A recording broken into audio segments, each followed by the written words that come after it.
Olá, somos a TV Aribiri e hoje vamos conhecer juntos mais uma história pitoresca ocorrida nos rincões do nosso estado do Espírito Santo. Trata-se da Guerra do Calhau, ou Chacina de Barracão, ocorrida no ano de 1897, na localidade de São João de Petrópolis, também conhecida como Barracão, no município de Santa Teresa. E quem vai nos ajudar a contar essa história é o professor Francisco Holdi, o maior especialista nesse assunto aqui no estado do Espírito Santo. Nós estamos na localidade de Córrego Mangangá, onde a jagunçada de Barracão teve início a 1º de novembro de 1897, por volta das 23 horas.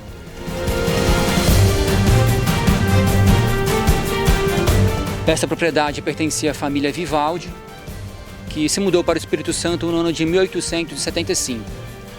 Entre eles estava um adolescente chamado Luiz Vivaldi, José Luiz Vivaldi, que se tornou mais tarde capitão da Guarda Nacional e subdelegado de polícia do distrito.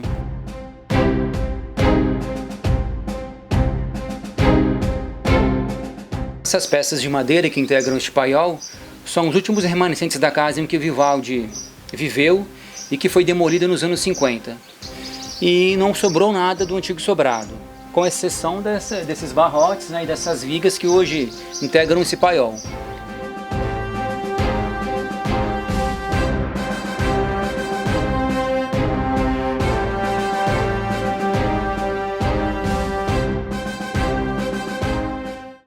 Segundo o professor Francisco Holdi, em 1897 houve um assassinato de um mineiro aqui na região de São João de Petrópolis. Feita a investigação do crime pelo capitão Vivaldi, não se apontou nenhum culpado. Nesse mesmo ano, no mês de outubro, mais um assassinato. Dessa vez, um outro mineiro de nome João Rodrigues foi morto e, mais uma vez, o capitão Vivaldi conduziu as investigações e não apontou nenhum culpado. Essa repetição de assassinatos sem nenhuma resposta das autoridades fez com que alguns amigos das vítimas ficassem revoltados com essa impunidade. Dentre esses amigos tinha um em especial, conhecido como José Calhau. Na realidade, o nome dele era José Rodrigues dos Santos, um mineiro que veio para essa região entre 1892 e 1893, vindo da cidade de Itinga, no Vale do Jequitinhonha mineiro. Ele se instalou aqui na localidade de Santa Júlia, onde hoje é o município de São Roque do Canaã.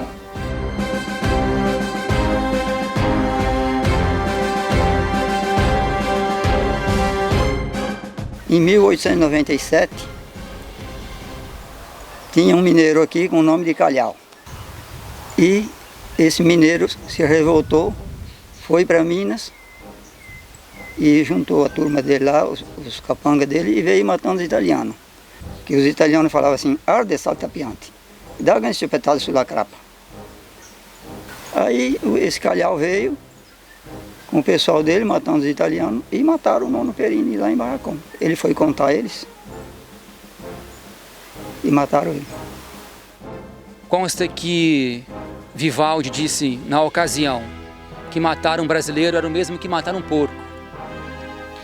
Então, Calhau voltou para Minas, arquitetou uma vingança, um plano de vingança, que foi consumado no dia 1º de novembro.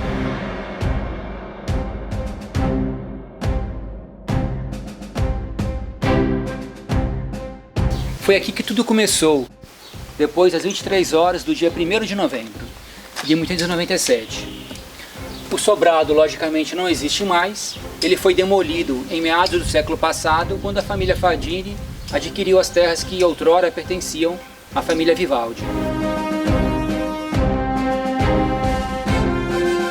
No dia em que o ataque foi realizado, ele estava com sua família no sobrado que fica aqui onde nós temos esta casa hoje, que pertence à família Fardini. O sobrado estava sendo construído, não havia postes no primeiro pavimento. Os bandidos entraram facilmente na sua casa, o renderam no quarto e depois houve uma sessão de tortura, não é? Ele sofreu chutes, socos, punhaladas E quando eles perceberam ou sentiram que ele havia morrido, se aproximaram dele. Um desses jagunços se aproximou dele para cortar-lhe a orelha. Quando ele deu o golpe de facão, ele subitamente desviou-se. O próprio Calhau, segundo consta, se aproximou dele, apontou-lhe uma arma no rosto e atirou. Mais uma vez ele contou com a sorte, o tiro mascou, mas os bandidos não perceberam.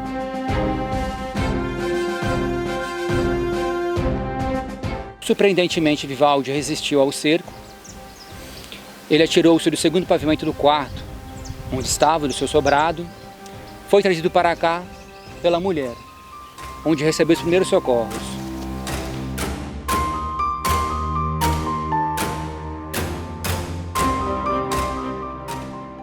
Vivaldi sobreviveu ainda muitos anos depois daquela escaramuça, depois daquela chacina, de 1897. Ele faleceu há exatos 80 anos, no dia 26 de dezembro de 1939, com 83 anos de idade.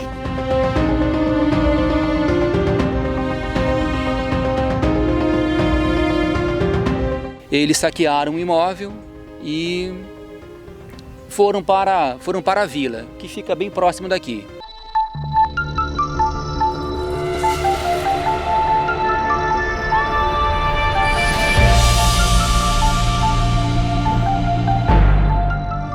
Nós estamos em São João de Petrópolis, na sede da antiga Fazenda Pagani, em terras que hoje pertencem ao IFES, Campo Santa Teresa.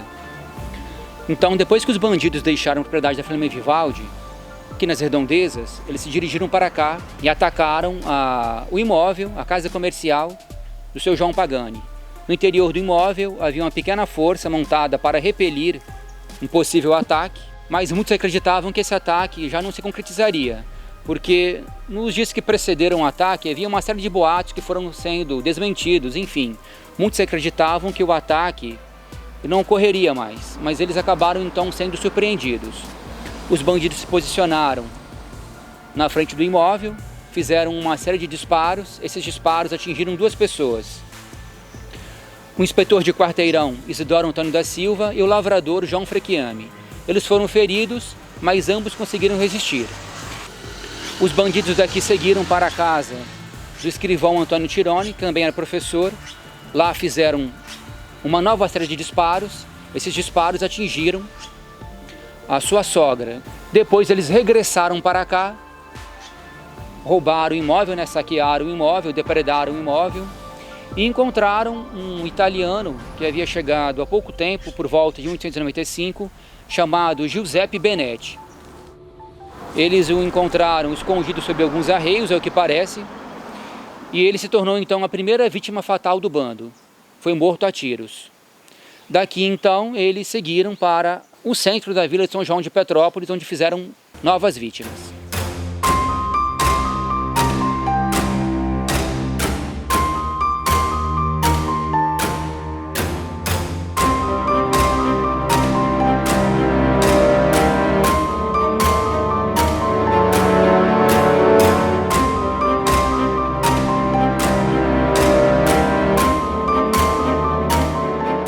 Depois que os bandidos mataram Giuseppe Benetti, eles se dirigiram para cá e aqui eles assassinaram outras pessoas.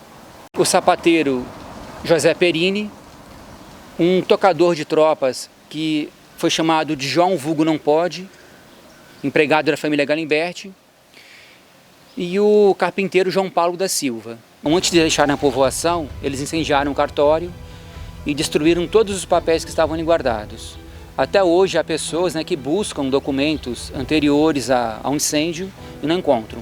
Todos eles foram destruídos. Naquela época, o escrivão do cartório era Antônio Tironi, cuja casa também foi atacada pelos bandidos.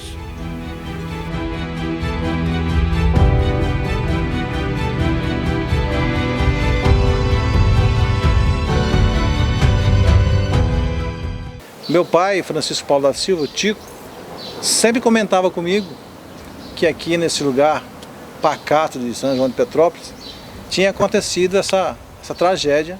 E o avô dele, que é o João Paulo da Silva, uma das vítimas da chacina, ele se encontrava aqui Nessa rua tinha uma vala e tinha uma ponte, onde o pessoal passava e ia num barzinho chamado Quebra-Galho. E que o avô dele, o João Paulo da Silva, vítima da chacina, estava ali jogando baralho com os amigos. E chegou a turma do Calhau e nesse momento ele não conseguiu escapar. Ele saiu tentando escapar por essa via aqui e ali, entre a entrada do cemitério e aquela casinha, ele entrou naquela esquina ali e ali ele foi assassinado, caindo dentro da vala. João Paulo era meu bisavô.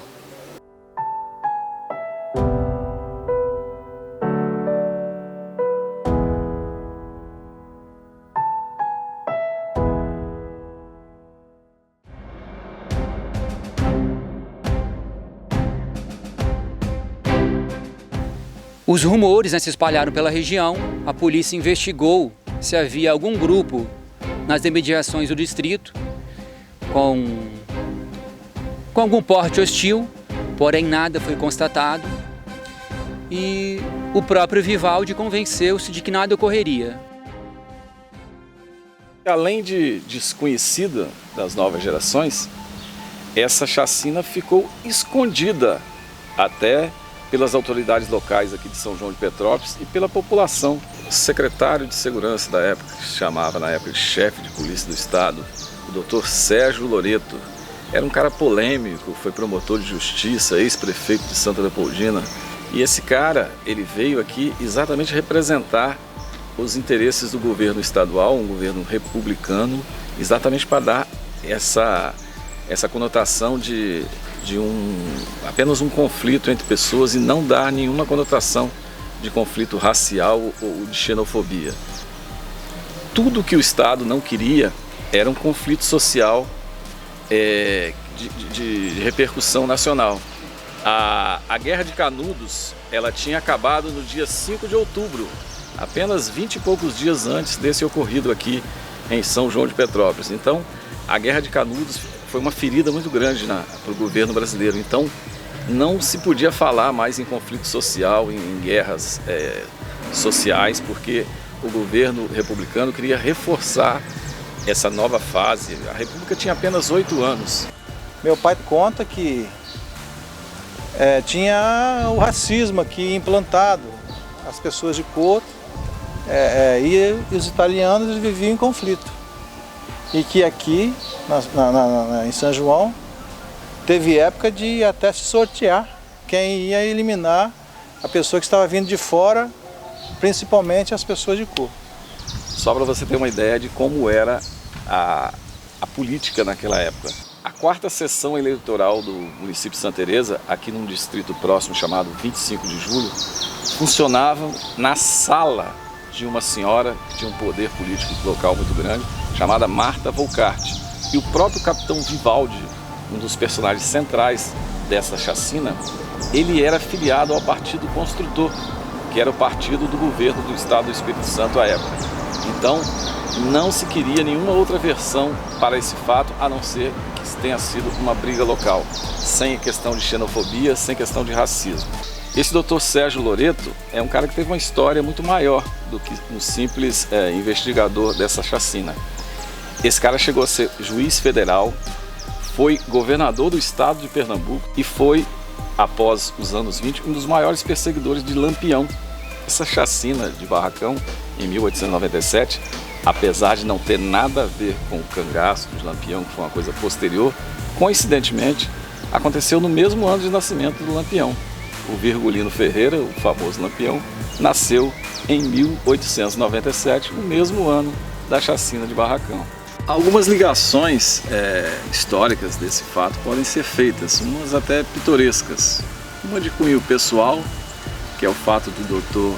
Sérgio Loreto ter sido inimigo político do meu bisavô, o capitão Inácio Rodrigues Bermudes, na política de Santa Leopoldina, aqui uma cidade vizinha a Santa Teresa. E lá em Recife existe uma praça com o nome do Dr. Sérgio Loreto. Essa praça, ela fica em frente à sede do Galo da Madrugada. Galo da Madrugada é considerado o maior bloco de carnaval do mundo, com sede em Recife, em Pernambuco. A Praça Sérgio Loreto hoje é mantida pelo Galo da Madrugada. Assim como Olinda, Recife também tem fama de carnaval dos seus bonecos, né? E a cidade de Santa Leopoldina, onde o Dr. Sérgio Loreto foi prefeito, muito antes de ter sido o investigador da chacina de Barracão, também é famosa hoje com seu carnaval de bonecos, produzidos por um artesão chamado Bebeto Artesão. Isso mostra como os fatos históricos se interligam e você pode fazer pontes e comparações com vários fatos ao mesmo tempo a partir de um fato como esse, que foi a Guerra do Calhau, a chacina de Barracão, ocorrida aqui em São João de Petrópolis, iniciando na noite de 1º de novembro de 1897. É um negócio muito sério que hoje em dia a gente não admite isso, mas aconteceu, né? E agora a gente tem de relatar.